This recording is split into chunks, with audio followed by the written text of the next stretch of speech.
In their West Austin courtyard garden, Margie and Al McClurg never run out of memory making.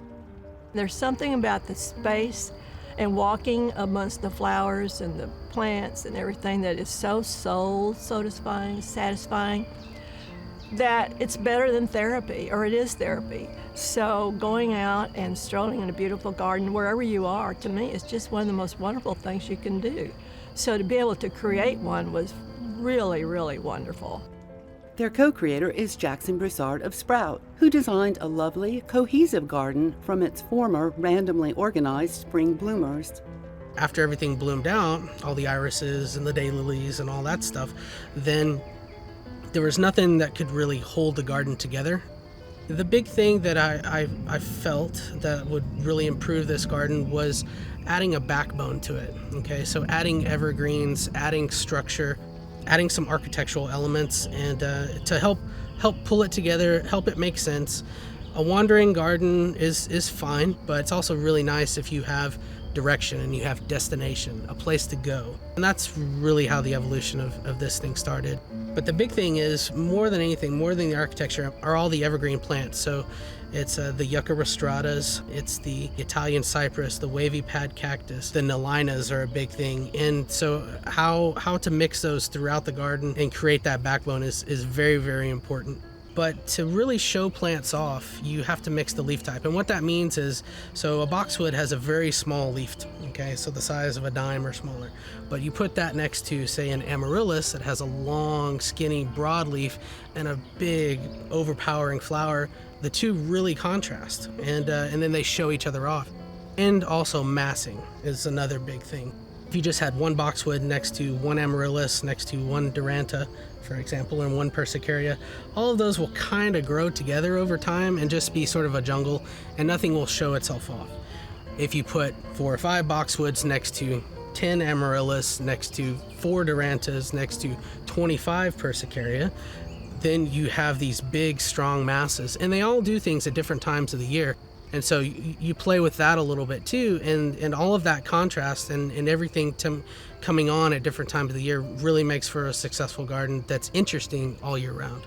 If you can, work with 7, 9, 12, 15 of the same plant, and it'll be fantastic. Flowering perennials and annuals for round-the-calendar nectar, pollen, and seeds guarantee pollinators and birds. The herb garden feeds everybody. The herbs that I like the most, I always have on hand, which are the basic things like parsley and thyme and sage. The fennel I grow for the caterpillars because they have their way with it, and then they regenerate in then you have these beautiful butterflies. So that's for them. And the rosemary, of course, is one of the herbs that I use a lot. But yeah, and they're beautiful. You know, they bloom, they have their own life cycles. The bees love them, and I love them. I use them in cooking, and I love to be able to come out and snip my herbs. Fragrance sensates every season. But when you've got 4 inches of soil over rock, you need a little boost. For years, Julie Clark of Stronger Than Dirt has strengthened the McClurg soil with life-giving compost. Get the soil system healthy, and your garden will take less water. Funguses, pests, all of that will be less because your plants are healthy. To get around the garden, Jackson chose pea gravel from Marble Falls. Since that soil is granite-based, the tan color is less harsh than white limestone gravel.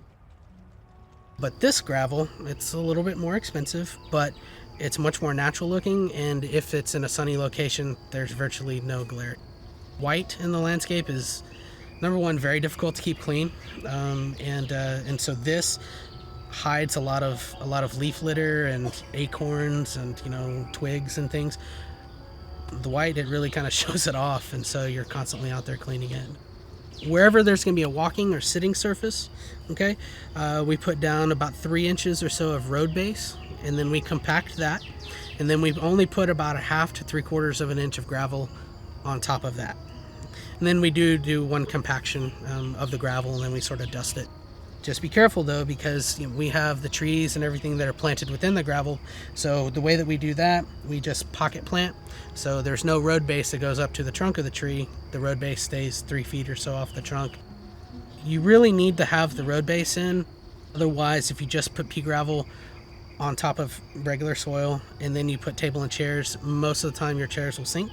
Originally, there was walking paths throughout, and those sort of meandered, and then basically what we did was we carved out this rectangle spot in the middle of all of that for the table and for the arbor, and link that with the walking paths to create sort of a hub, so that you come here, this is your destination, and then from this destination you can break off. Bradford pears, trained over metal supports, harbor a roomy teak table. They have their leaves on them in the summertime when you want the shade, but then in the winter, when you want the sun to come through and to warm you up while you're drinking your coffee, it's deciduous, so the leaves are gone, and so it allows the light to come through and the warmth of the sun. This is what made it so complete and wonderful. If I'd been in Europe sitting here, I'd think, gosh, this is fabulous. One more thing I think that really makes a garden are all of the special elements, whatever those might be.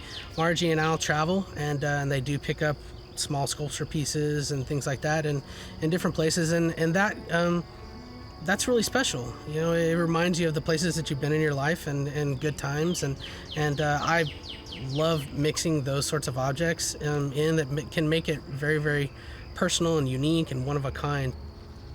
Plants are fantastic, but when it's incorporated with man-made things, and those two really play off of each other, it's very, very strong, and it's a very, very elegant and very simple way to bring the whole garden together, really. But it's been an evolution, as you can imagine. I have a whole list of things that didn't make it. Dead, died, doesn't work. So we're down to what does work. But it takes a while to figure it out. I wish everybody had a beautiful space, because it makes your life work. It makes your life so satisfying to be able to come out here, have a cup of coffee, or when you're stressed. I think I'll go sit out in the garden for a while and just relax and cool down. I don't know where else I'd rather be right now.